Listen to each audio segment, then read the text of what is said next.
nasalanga nakokaka te o mabe nakoboya yango nakosala na bomoi nanga yawe limbisanga limbisa yawe limbisanga nasengi koluna yo.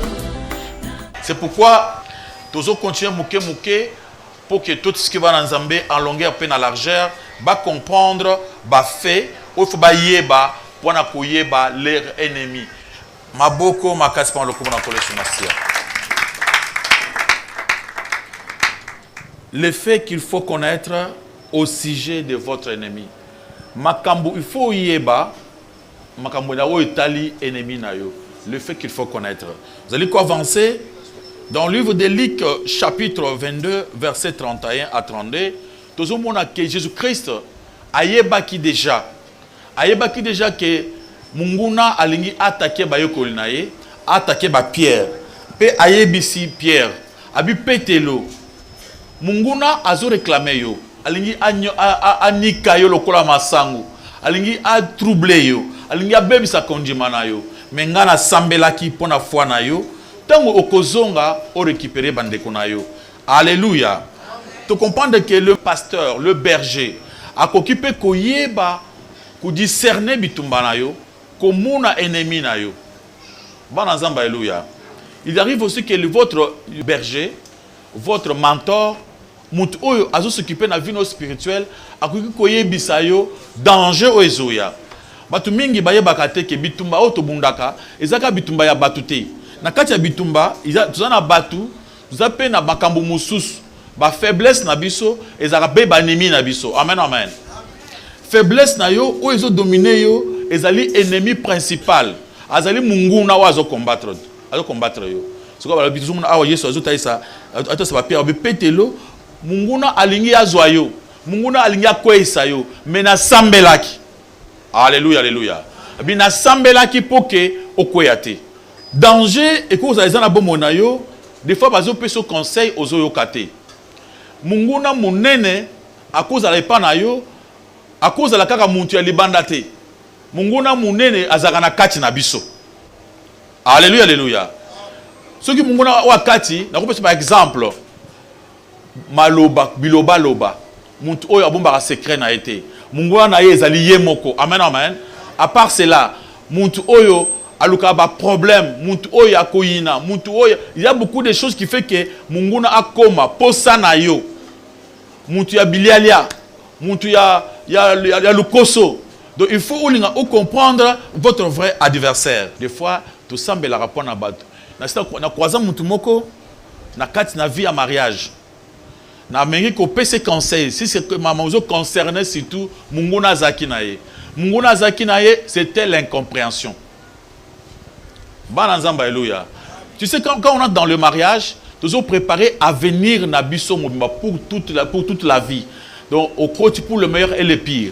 Alors, tant que croisez Moninga, moi, c'est mon bali, ce que on s'est préparé, t'es na ibande la libala, ma kamboana et kokuto na souka. Après, qu'on compliqué au vinayo, et qu'on même na la mort. Amen, amen. Alléluia, alléluia. J'ai trouvé, il y avait une fois, tout le monde croisait na moisinae, parce que dans le mariage na bango, il y avait un problème. Le problème c'était quoi? Le monsieur n'avait pas le temps de causer avec sa femme. Le monsieur ne trouvait pas un moment pour le dialogue avec sa femme. Et tant qu'on a croisé que j'avais expliqué au monsieur, les grands ennemis nayo, ezali eloko wana. Amen amen. Tant qu'on ozo refouler dialogue avec ta propre femme, plus tard, et qu'on récupère na kumukolo, au moment la femme là, plus tard, il pourrait même changer face que makambo na yo comme mabe makasi. Amen amen. Alors à ce moment-là, on a dialogue, mais avec le temps, et même qui danger ma casse. Amen, amen.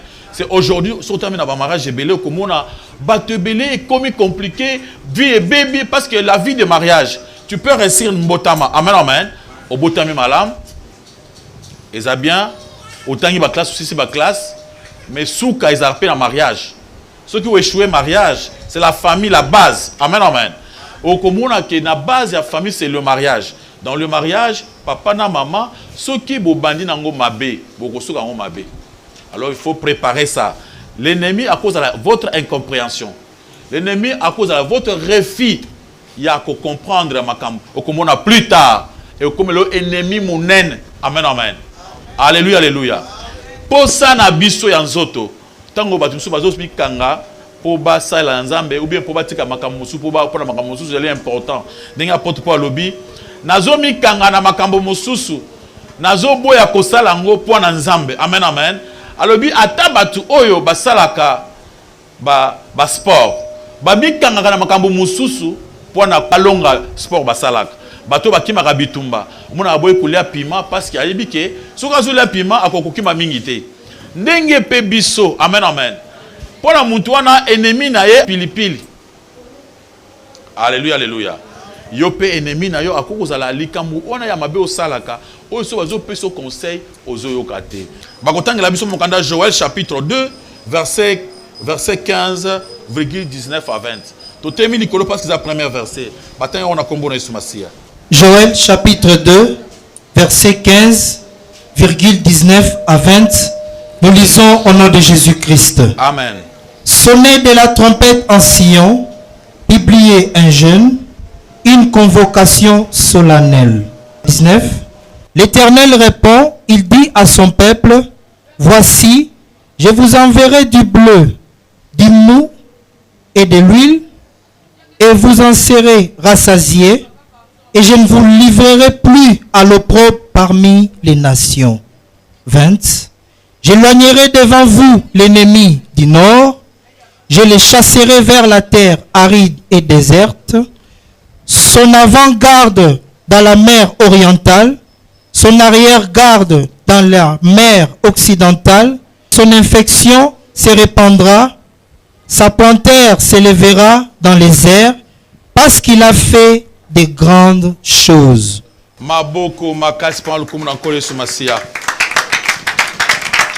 Alléluia. Amen, amen. Tomoni awa, bazoba ke faut qu'on publie jeune. Vous en avez vie à jeune. Na vie à jeune, Zambe akotele mapona kobundela yo, Zambe akolungola batumabe, akolungola munguna. Amen, amen. Vie à jeune, ezali vie moko ya malam. Mon Christo, il faut dans la vie à prière, vie à ba jeune. Et tant que ça la ba jeune, au cause de la victoire, Zamba kosa que victoire et paix samela yo. Alors tu ba quel jeune? Jeune wana tozolo ba oyo, eza kolala nzalate. Il y a d'autres personnes, sur le vie à jeune, a préféré aller la kanzala pour que tant qu'on a tout la nzalate na kolonga bitumba, eza makambo ya la nzalate. On bola la nzalate makambo mususu. Jeune o bazolo ba, eza na mukanda ya Ésaïe 58 à partir du verset 5 jusqu'à verset 9. Bako tangela biso yango, okomona jeune o nzambe azo senga yo. Que si vous avez la vie à ba jeune, quand tu es dans les combats, vous n'avez pas besoin de marcher, il faut faire des jeûnes. Ba jeune wana et ko peso makasi. Mais bande ko nasina meka makambo oyo. Nasina eseya. Tant bitumbe tele makana vie na ngana makambo za makasi, na ke ko sala ba jeune oyo. Ces sortes de jeûnes et pesa a mutu victoire makasi na bitumba na ye. Batangeli biso na kombo na Yesu Masia. Ésaïe 58 versets 5 à 9. Nous lisons au nom de Jésus-Christ. Amen. Est-ce là les jeûnes auxquels je prends plaisir? Un jour où l'homme humilie son âme, courber la tête comme un jonc, et se coucher sur les sacs et la cendre? Est-ce là ce que tu appelleras un jeûne, un jour agréable à l'Éternel? Voici les jeûnes auxquels je prends plaisir. Détache les chaînes de la méchanceté, dénoue les liens de la servitude, renvoie libres les opprimés, et que l'on rompe toute espèce de joug. Partage ton pain avec celui qui a faim, et fais entrer dans ta maison les malheureux sans asile. Si tu vois un homme nu, couvre-le et ne te détourne pas de ton semblable. Alors ta lumière prendra comme l'aurore, et ta guérison germera promptement. Ta justice marchera devant toi, et la gloire de l'Éternel t'accompagnera. Alors tu appelleras, et l'Éternel répondra. Tu crieras, et il dira, me voici. Vie à ba jeune o nzamba zo senga jeune o sa nzambe plaisir. Soko za la vie wana, Dieu va faire à ce que olonga etumba. Amen amen. Olingo za victorieux, soko za victorieux, olonga mungu na yo, vie à ba jeune est important. Amen amen. Alléluia. Alléluia. ils en moi na biso moko asa ils amet tamba liboso tant asali a échoué. Et comme deuxième tour, avant ça, le deuxième tour, on a battu, après ça, il y a témoignage, la vision bimaki, yo kozwate. Et comme il y a deuxième tour, on a bangaki. Les mêmes personnes, bah les mêmes visions. Bah yeko yebisaye, o kozwate, quand dengue to mona ki dengue kozala. Mais moi, a préféré qu'à ça la gêne, à m'équiper gêne ou tout ça gêne ou. Les gènes auxquels Dieu prend plaisir. Partage ton pain avec celui qui a faim. Quand on dit de partager ton pain, il faut chercher au mounipe que moutou a manqué, les orphelins. Amen, amen. Batou oyo bazan a difficulté, batou na hôpital. Obike, elle a essayé cela. Et je n'ai pas et réussir. Amen, amen. Alléluia. Même les visions so ya bitumba ya butu ba monaki bandoki ba monaki et longi li susté. Pourquoi? Parce que asala qui gêne. Zana vie à ba gêne. Vie à ba gêne les envini. Ils ont vu à kolimbi sakabatu mabenyo so basani ni basali. Commencez d'abord par kutube la masumu zanango et commencez par pardonner na motema na yo. Ouvre ton cœur, pardonne tout le monde.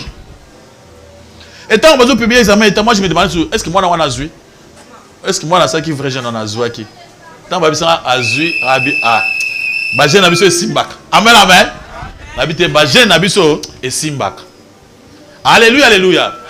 Vrai jeune auquel Dieu prend plaisir, c'est le pardon. Amen amen.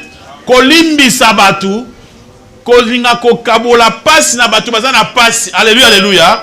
Oyoki mutu azana passe azana difficulté ko sunga mutu. Ko pesa muninga mukongote na tango ya passe. Ne te détourne pas de ton semblable. Bananzamba alléluia. Alléluia. Donc jeûne, vie à jeûne, jeûne, c'est-à-dire le vrai jeûne auquel Dieu prend plaisir. Muntu asaka vrai jeûne, asa muntu ala linza la te. On a la tinza la pendant 50 jours, ya pamba. Wana jeûne ya pamba. Wana nyokoli nzoto. Alléluia alléluia. Ote na la lina se, ula na se onyokoli nzoto pamba. On a boyo kusukola mai pendant wana kutukuzo maladi. Batukuto olingo puza okuba na kulumba solo salité. Le vrai jeûne auquel Dieu prend plaisir, c'est l'amour. Amen, amen. Essaye un peu de partager ton pain avec les orphelins. Alléluia. Tu oses aussi. Tu essayes aussi. Partage ton pain avec celui qui a faim. Ce qui mouninga a tué le boko, kopé se mukongote. Amen, amen. Mouninga zangi a tué le boko. Kopé se atamuke, kopé se mukongote. C'est ça le vrai jeûne auquel Dieu prend plaisir. Alléluia, alléluia. Il faut savoir que dans notre combat, nous allons combattre biso mon côté. Parce que nous allons marcher avec notre Dieu.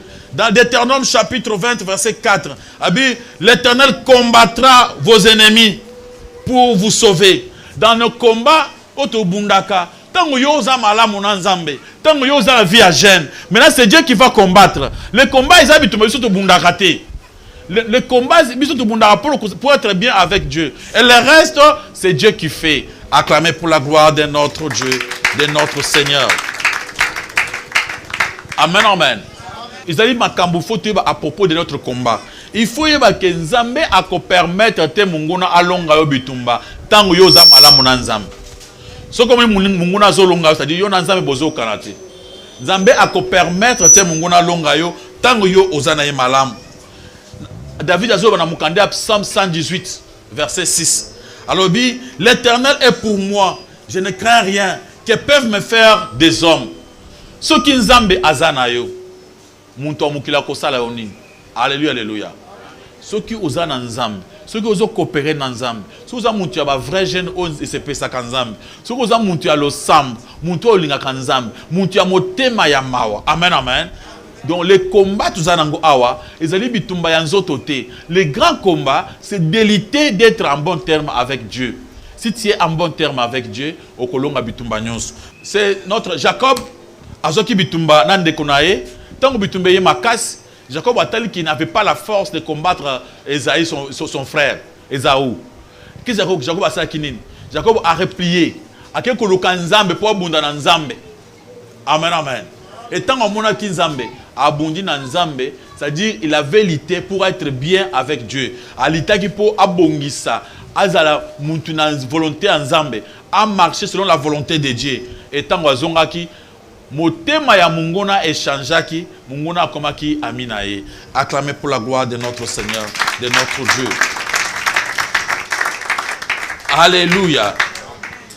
Ennemi na biso azali kaka batu oyo mingi tuzana bango na kati ya mokili. Batu ya mokili. Pendant que yo komi kolinga prière, okomi muto alosam banguna bakobima. Olinga te bitumba ekotelema parce que Yesu alobaki yango. So tangi na mukande Jean chapitre 15 verset 19 à 21. Abiso koza ki mutu ya mokili, mokili kolinga yo. Mais soko komi mutu ya nzambe balingaka pa bato ya mokili te. Parce que ennemi na biso azali mingi bato ya mokili. Bato bazo sepela te na biso po tozo sambela, po tozo progresser na grâce ya nzambe. Amen amen. Bato mususu pona ko sepela, pona ko sala boye basala ki bakisi. Mais ceux qui va moni yo osali kisi te, nzambe bazo batela yo, ozali toujours en bonne santé, munguna akoyoka motema mabe, akoya ko bundelisa yo. Amen amen. Yango Yesu alobaki soki nga moko ba combataki ngai. Bongo bino bato mukili balingaka batu oyo bazana makambo na bango. So olingi batu ki balinga yo, zala na vie ya kindumba, vie ya milangwa, tu n'auras pas de problème avec les gens. Parce que ça monde na bino. Mais muntu oyo azana vie ya kosambela. Muntu alingi ampe se pa na nzambe, azwaka bitumba. Maboko makasi pa lokomo na kolo sonasi. Alléluia. Ezali makambo, il faut yeba à propos de votre combat spirituel. L'ennemi éternel, notre ennemi éternel, c'est Satan, le diable. Amukanda Ephésiens chapitre 6, verset 12. Au commun bazo taï sabiso, l'ennemi principal, où il faut combattre, où azali éternel, où il faut au bundanaye, c'est Satan, le diable. Batangi na kombo na Yesu Masia. Ephésiens 6, 12. Chapitre 6. Verset 12, nous lisons au nom de Jésus-Christ. Car nous n'avons pas à lutter contre la chair et le sang, mais contre les dominations, contre les autorités, contre les princes de ce monde des ténèbres, contre les esprits méchants dans les lieux célestes. Les grands combats que nous avons, ce n'est pas les combats de la chair. Les combats, c'est les combats de domination. Au kolonga ngoyo mon côté, c'est impossible. Les combats, c'est bitumba ya domination. Tozo bunda contre les autorités. Ba pouvoir moko ya monde à ténèbres. Ils ont ba pouvoir moko, ils ont un monde à ténèbres. Où ils ont la force moko pour longango, ils ont pété sans Dieu. Contre les princes de ce monde de ténèbres, contre ba prince, ba pouvoir ya monde à ténèbres. Amen, amen. Contre les esprits méchants dans les lieux célestes. Mon frère, na ciel ozomo na entouré bis oyo, il y a des esprits méchants. Milimo mabe, yangonde combataka biso. Et qu'on changer votre façon de voir les choses. Et qu'on me na ba raisonnement moko mabe, et qu'on me na makambo ebele pour que yo moko olongango eza pétété. Alléluia, alléluia. Les combats tobundaka, ils ont combat à domination. Mon monde soit dominé par l'esprit d'impudicité. Alléluia, alléluia. Mon monde soit dominé par l'esprit à milangwa. Mon monde soit dominé par l'esprit à pauvreté. Alléluia, alléluia. Ou bien l'esprit à pauvreté, bah barangonde. Parce que on va baka ezalakate ezali. Okomona kaka tango ozima mbongo na yo posa likambo. Nde likambo ekota ki mosusu po ezo mbongo wana. So mbongo na ekei exili. Amen, amen. Tango yo ozana mbongo te likambo ezate. O bunda ozuka moi 500 ochana ndako boy. Kama ko ezo yaka po dépenser 500 kutu ka on 600. So 500 on ekei ka wana sanini esil. Wana ezo mulimu ya dépense, mulimu ya domination moko exo comme que s'exercer dans ta vie. Tu ne peux pas vaincre ça par toi-même. C'est pourquoi apôtre Paul a fait ce conseil dans 2 Corinthiens chapitre 3 versets 5 à 6. Comme apôtre Paul Azoloba, ce n'est pas à dire que nous soyons par nous-mêmes capables de concevoir quelque chose comme venant de nous-mêmes. Notre capacité, au contraire, vient de Dieu. il nous rend capable d'être ministre d'une nouvelle alliance. Amen, amen. Et ça que par notre propre capacité, vous êtes capable de kolonga itumbawana. Mais vos capacités ne pas dans l'ensemble. C'est pourquoi vous êtes nyongo, il y a attaché dans l'ensemble. Vous êtes nyongo, il y a vrai jeune, prière, vie à jeune. Et vous savez que vous allez rapprocher dans l'ensemble. Amen, amen. Parce que votre capacité est que c'est Dieu qui va vous donner des capacités surnaturelles pour longa et tumba. Et que vous avez un côté, yomoko vous êtes incapable ya kolonga satana. Alors si vous avez c'est Dieu qui va commencer à agir dans ta vie. Acclamez pour la gloire de notre Dieu, de notre Seigneur. Alléluia. Nzambe azo zela o se préparer. Nzambe azana posa o se préparer pour alongi se tumba. C'est quoi ce qu'on a dans Ephésiens chapitre 6 à partir du verset 10 à 11. Au reste, fortifiez-vous dans le Seigneur par sa force toute-puissante. Revêtez toutes les armes de Dieu afin de pouvoir tenir ferme contre le ruse du diable. Nao etikali. Et Seigneur, tout se fortifier. Alléluia, alléluia. Fortifie-toi dans le Seigneur. C'est-à-dire, quand on dit de se fortifier dans le Seigneur, c'est-à-dire que vous allez bien en Zambé, que vous allez pembe en Zambé dans la prière, dans la conscience, que vous allez pembe en Zambé dans la vie à la jeune, vie à la jeune, oh les jeunes, ok, Dieu prend plaisir. C'est une belle vie. Amen, amen.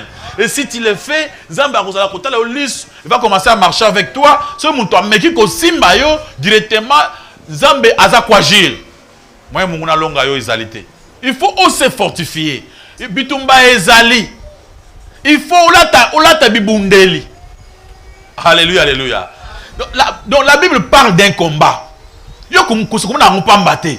Bible zo awa toi awa faut to longa bitumba. Bible zo répéter il y a un combat, un grand combat. Abi fortifie-toi. Abi lata bibundeli. Il y a bibundeli so ngo tanga tina se on parle de la parole de Dieu. On parle de l'épée. Amen, amen. Quand on parle arme, bataille il faut olata. Et première arme, on commence par la ceinture, c'est la vérité. Il faut que vous ayez solo. Il y a des gens, babunda bitumba nzambe mabe. Yoza muntu lukuta kolonga bitumba nzambe te. Bana nzamba alléluia. Balobi babandaka na ceinture. Ceinture, soko kangi ceinture na loketo te, pantalon attaché pe kosani ekokwe. Bana nzamba alléluia. So obunda bitumba neni yo pantalon ezoko ekoto kanga pantalon osala nini obunda te ba obeta yo. La première des choses, c'est la vérité. Il faut lutter pour marcher dans la vérité. Même si tu fais quelque chose avec quelqu'un, mais il faut dire la vérité. Quand tu es dans la vérité, Dieu va marcher avec toi. Amen, amen. Éviter via mensonge. Apôtre Paul azako epele biso ba arme wana ndambu. Tango ozolonga mungona yo ozo récompense. Tango David alongaki Goliath azwaki récompense. Tango il faut que linga olonga bitumba. On peut ça dans Nzambe, vous avez bien dans Nzambe pour longa bitumba. Tango bazolonga longa yo okotika la stane sika moko. Ozako avancer te. Vie zako kende liboso te. Pourquoi bazolonga longa yo? Amen, amen. Zamba lobi muntu oyo akangami na ye abotaka mbuma na saison. Soko moni pa na mbuma ezobota na saison te, c'est-à-dire aux astané, c'est-à-dire bitumba bazolonga yo. Il faut olonga. Na Apocalypse chapitre 3 verset 5,12. Alobi celui qui vaincra sera ainsi revêtu de vêtements blancs. Je n'effacerai point son nom dans le livre de vie. Muntu oyo akolonga etumba wana akolata bilamba pembe. C'est un combat pour la vie éternelle. Alléluia, alléluia. L'ennemi est en train de lutter pour que yo na ozo vie éternelle. Mais nous luttons pour que na souka to okozwa la vie éternelle. Acclamons pour la gloire de notre Dieu.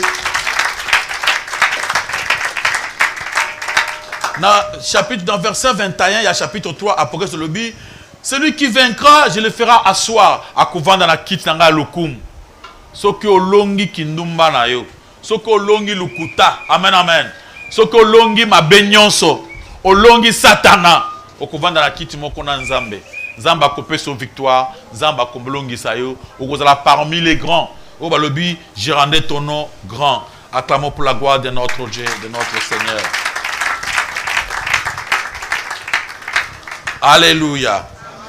Bible vous enseigner biso pour que tous se réjouir. Moment où bazo finga biso pour na makambo na nzambe. Moment où makambo makasi zo comme la biso. Tout c'est pour tolonga mitumba wana parce que c'est pour notre gloire. Nzambe akopé sa biso esengo. Tango makambo makasi zo ya olonga ngona ndenge ya vérité. Si ça n'a pas marché parce que osambelaka à cause de la vérité ou échoué de kamoko songolo, à cause ya bolamu na yo, ba trahir yo.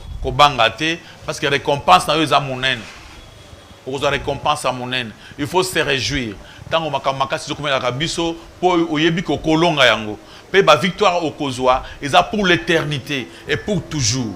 Et aussi il faut savoir que dans notre combat, Dieu nous accompagne dans les combats. Zamba zakana biso dans la bataille, na kati ya bataille. Tant makamuza makasi, tant uza nzambe, Dieu vous accompagne. Au côté on a mukandia Ésaïe 43, verset 1 à 2. Ne crains rien, car je t'ai racheté.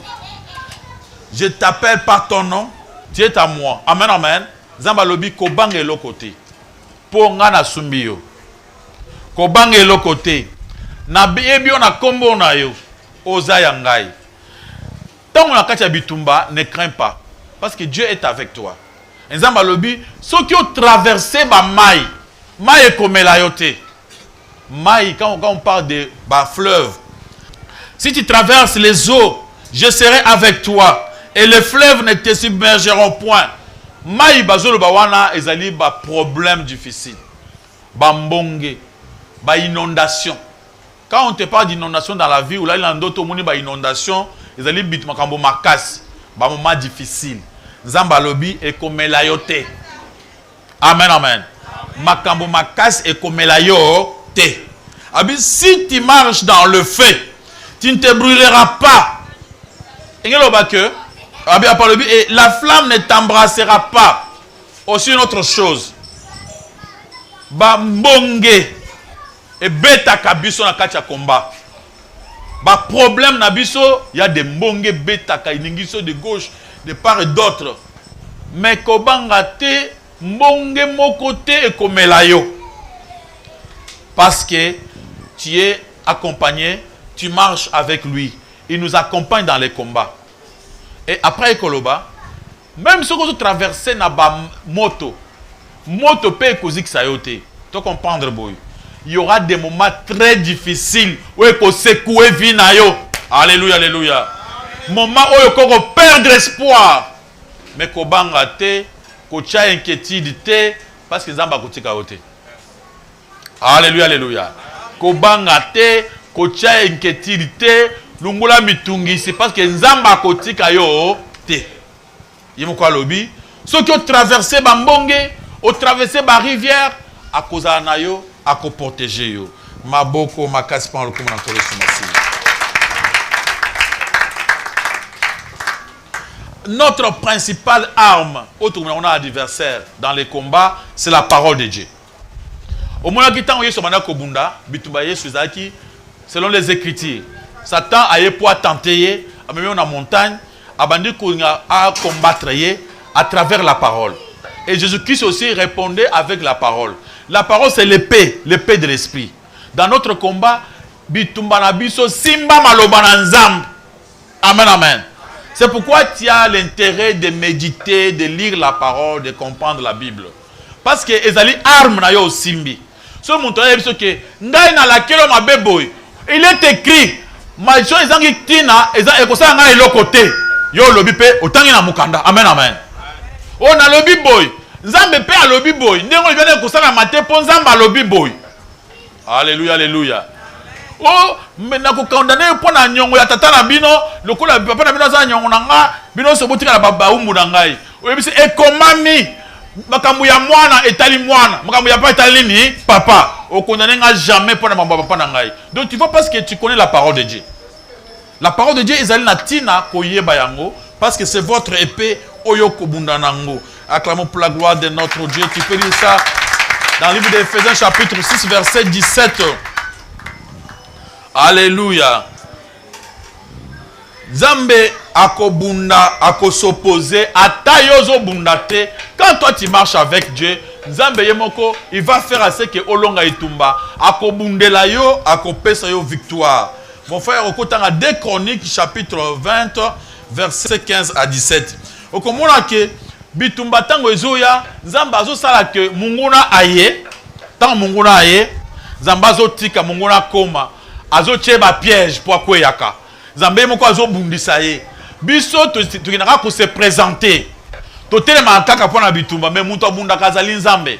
Na bitumba ya David na Goliath, David a saké le côté. David a se présentaki. Amen amen. À côté kana bitumba po abunda. Mais muto akwesa ki otazana c'était Dieu lui-même. Batanye na kombo na Yesu Masi. 2 Chroniques chapitre 20 verset 15 à 17. Nous lisons au nom de Jésus-Christ. Et Jacaziel dit, soyez attentifs, tout Juda et habitants de Jérusalem, et toi, roi Josaphat. Ainsi vous parle l'Éternel. Ne craignez point et ne vous effrayez point devant cette multitude nombreuse, car ce ne sera pas vous qui combattez, ce sera Dieu. Demain, descendez contre eux. Ils vont monter par la colline des Sites et vous les trouverez à l'extrémité de la vallée, en face du désert de Juriel. Vous n'aurez point à combattre à cette affaire. Présentez-vous, tenez-vous là, et vous verrez la délivrance que l'Éternel vous accordera. Juda et Jérusalem, ne craignez point et ne vous effrayez point. Demain, sortez à leur rencontre et l'Éternel sera avec vous. Bitumba to bundaka toyeba kata ndenge ba bundaka te arma ngone ba simba kango yoko tunanga oso simba arma bunda bitumba bando kindenge bayaka eske oso mona bango nemba bundaka Nzamba lobi boy yo kende ka atene maka wana yesko Nzambe muntu akubunda na bango soki bango bazo kangela yo bazo bitumba etelemi yo kuvana ndako te kende kaka otelemi yo ba ke soko muni ndoto mabe ya bitumba kulala pongite yaka to sambela amen amen yo ikala we Nzambe bitumba zo ya nalonga bitumba na kombo na Yesu yo lobika bongo pa botikali kimia amen amen Nzambe yemoko asatake abundi na bango alléluia abi yo présente-toi seulement kende kaka otelema esili tango bakambuza makasi kuzo susite telema kaka epa na Nzambe Seigneur nga telema pona bitumba Nzambe yemo moto obundela yo wana mdengo kolonga bitumba wana o comprendre te bakona ba flèche ya butu yo kutoza na flèche na boko te bazo kende babundi bakoyi bango moko bazo kisani ekoyi bango bato ba bango na bango obine Nzambe asala bango tango bayeti bayake belé pour ba combattre Juda tango bakomi batelemi na place ya bitumba Juda pe atemi na ngambo azoyemba la Nzambe nae atala bango omuso bandi onyatinga mabe nganya tiote donc onyatinga achembeli oyabi acheni muntu na biso mbeli oyo pe azombeli acheoy babumanaka bango na bango basilisani yo sambelaka salaka ne vrai jeune et reste calme. Donc quand tu pries, quand tu fais les déjeûnes, cela prouve que tu combats. Et le reste des choses, ce n'est pas ton problème. Alléluia. Maboko makaspa le coup dans le ennemi nayo, des fois il n'est pas au courant. Il y a ba victoire aussi aux oies. Yango azos aibiko se préparer pour combattre yo. Ce qui Goliath aye bakake, David a quoi ça qui déjà lion na ours. On se préparer bien. Amen amen. Mais David Goliath n'était pas au courant. On a le petit à pamba, donc des petits au mona oyo, assez abuma lion, abuma nani na ours. Et ce qui Goliath a zo idée wana, on comprend que lion a n'importe quel nyamate, ce petit abumi lion, a petit moko très dangereux. Il y a un bébé moko boyazoya, zorande petit wana, petit à makambo. Amen amen. Il y a des victoires Nzamba peso en secret. Oh attends, et puis si mon temps qu'on dit maté. Et bah victoire wana, mon gona est bien goté. Après ça, moi na moké. Et tant qu'on meka, au cause de la victoire, n'engo sera liboso. Alléluia, alléluia. Pendant les combats, na azonga na kat na ngai. Na tano bitumba o na longa, makamakasi o komela na bima. O pena ko bima. Maboko makasi pa lo komna kole so masia. Alléluia.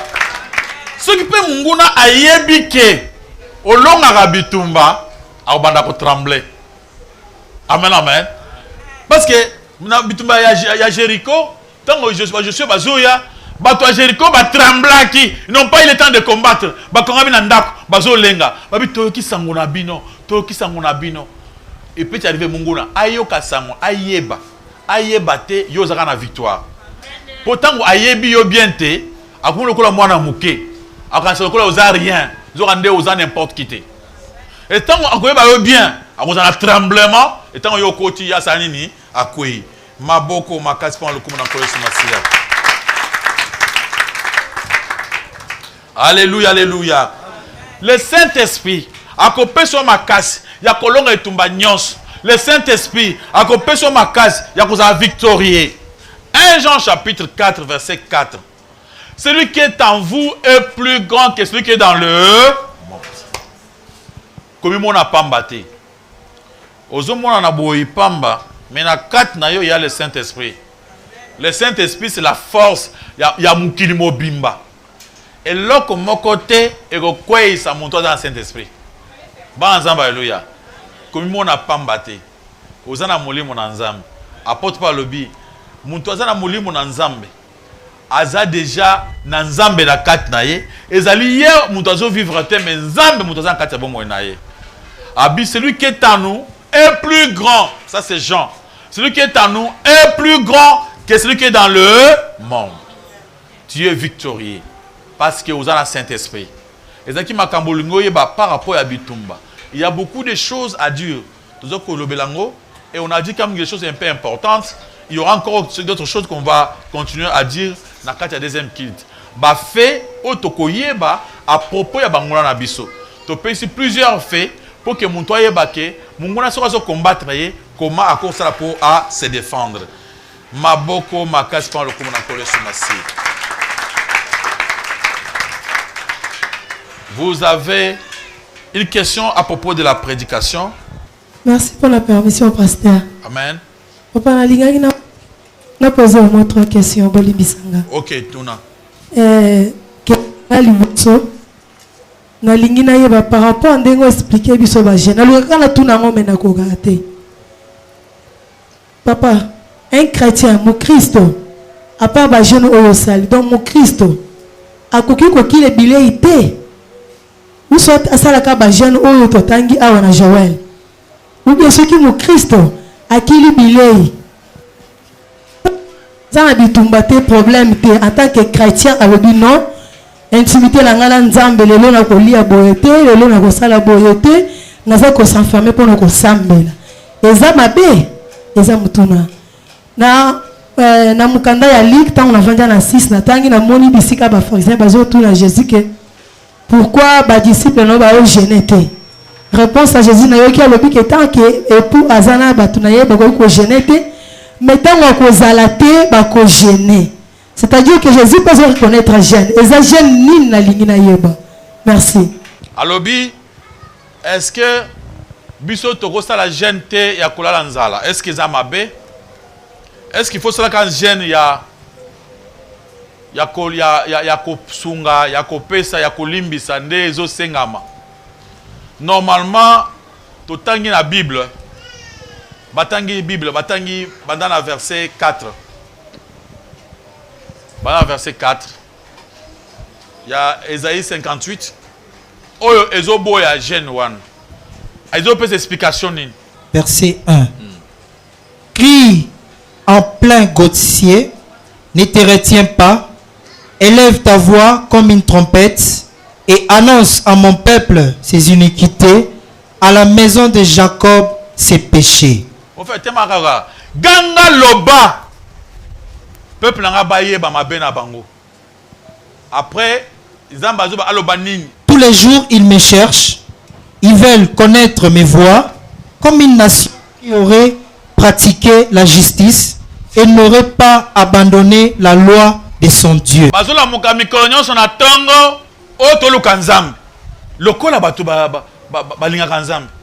On dirait que bango bato sakanga maloba. C'est-à-dire bato oyo bato sakanga nzambe. Mais bazo crier, bazo lela, bazo la nzala, mais nzambe bato ça a été. Maloba na nzambe bazo ça elaté. Avancez mon frère. Il désire l'approche de Dieu. Que nous sert de gêner si tu ne le vois pas, de mortifier notre âme si tu n'y as point égard. Voici le jour de votre jeûne. Vous vous livrez à vos penchants et vous traitez durement tous vos mercenaires. Est-ce que mon exemple, tant que yon nzambe, vous avez un bon terme?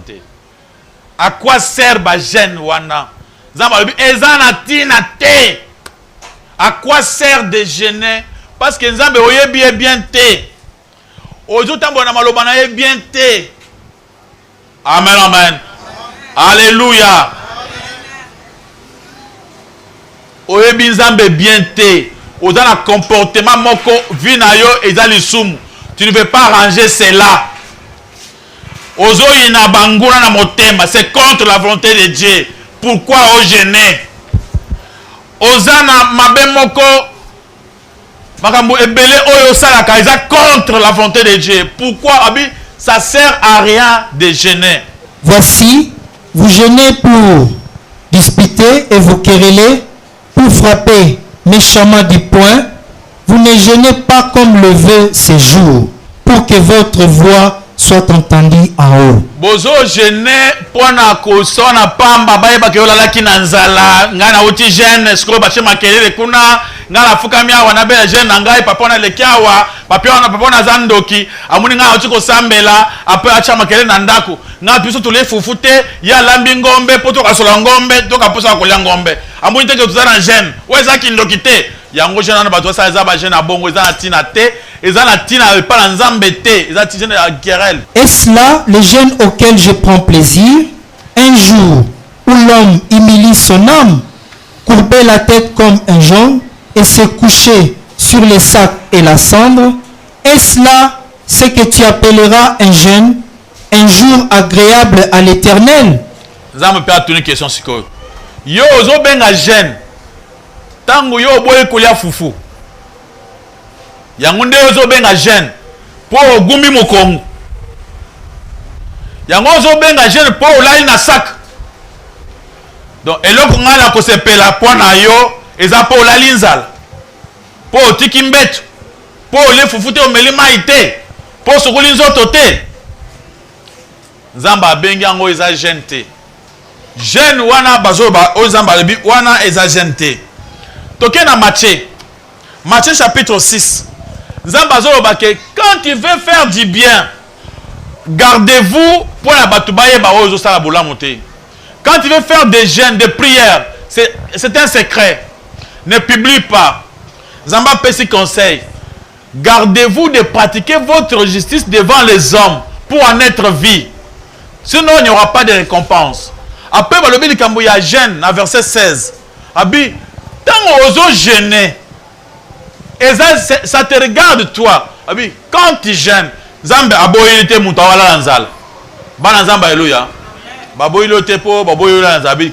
Si tu veux jeûner, quand sur la dit français wana, ozu banani mususu, et la kisike, soki yo moko, olingo sanin, osalango. Balobi lokola olingi osala yango mutu ayeba ngo te. Même mutu donc ne dis pas tout mutu ayeba te que yo za jeune sokola mai bien tanga na place wana po mona bazo boya bato bazo na putulu tout babi zala propre sokola mai bien chana parfum ozala ozo seka comme elongi mawa jeune te zala ozo seka. La joie il faut ezala pa na yo. Lorsque vous jeûnez, ne prenez pas un air triste, comme les hypocrites qui se rendent le visage tout défait, pour montrer aux hommes qu'ils jeûnent. Je vous le dis en vérité, ils reçoivent leur récompense. Mais quand tu jeûnes, parfume ta tête et lave ton visage. Avancez. Afin de ne pas montrer aux hommes que tu jeûnes, mais à ton Père qui est là dans les lieux secrets, et ton Père qui voit dans les secrets te les rendra. Mais soko lingola anzala, wana secret na yo. Obombi yango, muntu ayeba te ke na quartier na ndaku ke yo lingola anzala. Tout le monde a jeune pas maman na biso, soki maman linga sala jeune na ye. To sambo ndako mobimba. Bakolamba te, to kolia bien te, maman sa nini jeune. Yo amuni yo zula nguba, mwana wazala kindoki. Azo combattre ba jeune na ngai. Wande babi ya kerel yangwana, ya bitumba. C'est pourquoi tu le dis, so lingo sa jeune na yo maman, bomba secret, salango yo moko. Eza problème bato ba yebate. Babi wana ya yo moko. Donc qu'est-ce qu'on a question maman tourne bien malobi. Yesu alobaki pour la jeune one. Quand tu veux jeûner. Mais la jeûne est obligatoire. Ce n'est pas une loi. On ne nous demande pas de jeûner. Je ne suis pas obligé de jeûner. Si je vais, amen, amen. Si je vais jeûner, c'est mon secret. Si je ne vais pas, je n'ai pas un péché. Quelque chose qui n'est pas un ordre. Aimez-vous les uns les autres. Jeûnez. Non, ce n'est pas ça. Ici, on dit, quand tu veux jeûner, si tu veux. C'est pourquoi tu vois même le vrai jeûne auquel Dieu prend plaisir. Et ça jeûne oyo, tant muntu azo pesa. Pourquoi Dieu trouve sa part? Nous allons lali, muntu azu parte, nous allons la parte. Dieu trouve sa part, na katia jeûne oyo, muntu azo pesa, muntu azo linga, muntu azo yamba. Amen, amen. Na ba jeûne oyanzala, wana muntu nyonso akosalango. Ba grève de faim. Musu basala ngo pona kanda. Amoni comment balinga bazo pamula mate, osali grève de faim. Ngai na banda ko sala biloko wana nzamba pekisanga yango. Nazaki so azu problème, naza posa na mbongo, affaire zo marché te, na kina la linzala. Nzamba tsanga ke otanyango wapi? Tanga bien, ni nzamba pesanga ezali 58. 58 na comprendre que banzala wana eza pamba. Na meka ba vrai jeune. Na mona fruit nango. Bande kwa alléluia. Mais qu'un vrai jeune, au moins a fruit. Mais vrai jeune en zala, dans Congo d'abord, couler les arabientés, on mange pas bien. Au tient sous jeune. Batubaliaka na poto avant aller à Eloko, à calculer vitamines en 4 doses de vitamine C, autant de vitamines par jour. Biso tozulia dengwa vaik. Ou les vitamines moko ou les kisi. Mususu ezate otundi ka vitamine moko ochenga suna nzala omonike bato bakufi trop nde na koti na jeune na za makoki te na bimi na jeune na lekwanga e kainga na mongongo na kufi oh wana ba demo bazaki makasi nzoto epeza nzoto nde ko so lingo sa jeune na yo kendo sa jeune ngana ko publier jamais jeune na kati église pourtant que bato so bazana ba gastrite baso bazana ba problème bazana ba kiss hein azana problème sukali azana la kiss ya munganga o tient jeune obumiye azo croire azo ba croyance inutile ya bizarre nzamba azana ekona te oli oyebisa ça la vrai jeune oyo c'est pesa nzamba nzamba pambola ye o tient nzala kulia te o to mona lelo na gize ba tient mwana 2 ans maman bango so bakota nzala bango ça la prière nini o prière de délivrance muntu azana nzala ya 4 jours azomona milimu ye moko déjà tant on passe ça ya ba moko na ya ko na se basa azulu kumu batu bakoya kiminga hein mais basa na nzala pas passer ko isi batu ya nzala muntu alete 3 jours 4e jour au ban de délivrance mais la ma ya pam ye passer ali atondi so azo créer muntu atonda azo créer boso muntu nzala ça nini avant na se ce qu'on dit le bio azu délivrance tala muntu wana azonga na ndako azaka na vie na ya kala akomona pe délivrance wana misoté makambo ya nzambe eza gratuit. Vous comprenez une chose bana nzamba alléluia biso awa toye pona ko sa ba gente biso awa toye pona ko se sauver te biso toye potozwa eloko ba pesi biso ba bengi biso pona kozwa Yesu abi yaka ngana sina bundeli yo na longeli yo yaka kaka ozwa likambo na sasa nini na saleli yo Yesu anyokwami déjà à souffrir pour la yo bonga abi quoi seulement quoi la foi ndima kaka kenzambe asa bundela kiyo amen ndima kaka kenzambe asa nini a délivrer yo ndima kaka kenzambe Yesu asala linza la pona yo 40 jours ya sec ndima kaka quoi seulement yo na musala to sala oyo okoki jamais kozwa eloko moko na mérite. N'oubliez pas eza na eloko moko yo kozwa po mériter pour la kinzala na yo parce que oyo zuza parce que la kinzala non, tout ce que nous pouvons avoir c'est seulement par la grâce. Ce qu'on dit que nzamba akopeso pamba nde okozwa. Mais si tu cherches à mériter quelque chose auprès de Dieu, tu vas échouer complètement. Parce que tu ne sauras pas. Amen, amen. Tellement que Dieu est juste. Dans le niveau nabiso, il faut être parfait. Pour que moi, je crois que ceux qui n'ont commis au Nazareth, c'est seulement par la grâce de Dieu. Je n'ai pas mérité. Et au comment on a tongo, la mouki na tongo, mouinzamba, télémissi moutou awa, a pamboulié par la grâce. A pamboulié, c'est seulement par la grâce. Njimangolu, omunangolu et fuluka. Ah. Donc, ce qu'on a mérité, on a sala makambo na nzambe, on travailler, kengaïpe, na mérité. Tala bato sa temple. Ba sambela. Yesu azo parce que yo pour comprendre que ba nzamba azo ba jeune. Oya lobini, na pesa ba gym, na saka boy, na jenaka 2 fois par semaine. Yo mutwana. Ajena combien de fois par semaine? 2. Oyo ayek a 5 ans ngolu. Abinzambe, ngai jeune na sala ate. Ko kababio na yebite. Sunga yo kanga mawa. Ba yo kie mawa akoti lola. Mais on a pratiqué ma jeune la lelo na samedi on a la terre, vendredi on a la terre pour la nzambe. Ye baboy prière na ye po ya zo bunda na nzoto. To bunda na nzoto te, to tika nzamba sasa li po na biso. Oza yaka lokola mwana zwa biloko lia. Alléluia. Dieu a déjà fait pour nous. Nzamba sasa nyonso po na biso. Yaka lokola ka mwana zwa.